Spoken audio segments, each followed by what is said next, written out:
Story happened with one Ron Hunt in 2003.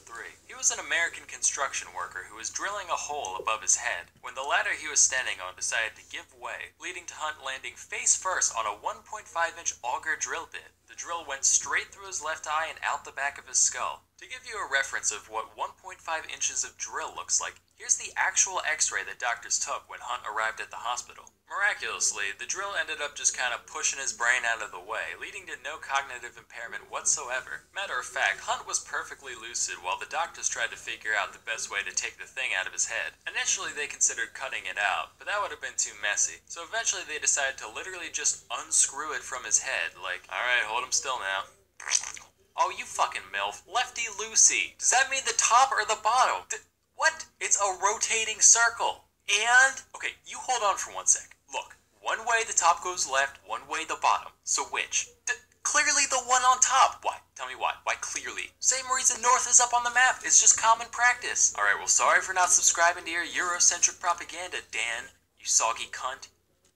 Anyway, what were we doing? If you think Hunt was just a little too lucky with this incident, don't worry. According to Snopes, he was self-employed and didn't have insurance. So while the accident didn't ruin his life, you can sleep easy knowing the hundreds of thousands of dollars of medical bills and rehabilitation costs probably did. Our next tale revolves around Greg Rasmussen, a British-born animal conservationist who was studying wildlife in Zimbabwe. One day, he got reports of a highly endangered rhino being spotted in the area, so Greg took to the skies in a single-passenger plane to track the beast. Fate was looking down at Greg that day, and after a moment, it said, "No, rhino must die." And a huge gust of wind came out of nowhere, sending Greg into a tailspin, crash landing right in the middle of the untamed African bush. When Greg woke up, he found that his legs looked like used-up tubes of toothpaste, so he was essentially trapped right where he was. Arguably worse than that was the fact that Greg was dehydrated before he even took off, hoping to get water at his destination. And just when things looked like they couldn't get any worse, they got worse. A group of elephants showed up and started harassing and straight up stampeding at Greg. With no other option, he starts banging on the wreckage as hard as he could. The elephants went, "Ha!" and decided to leave him alone. He was also approached by a pack of hyenas and actual lionesses on the hunt. But fortunately, animals are all morons, so the same trick worked on them too. Greg spent an entire day and night pinned under the wreckage, fighting off wildlife, severe dehydration, and extreme temperatures before finally being rescued the next morning. Incredibly, after over 100 operations, doctors managed to get Greggy's leggies up and running again. Although he was now 3 inches shorter, which is probably for the best, because now they can just stick the keys to the plane on top of the fridge so he never has another incident like this again. So, moral of the story,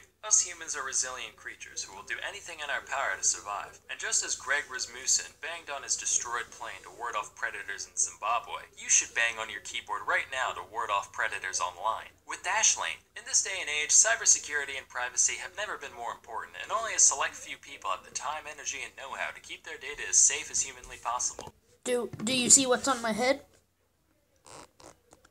Me, you.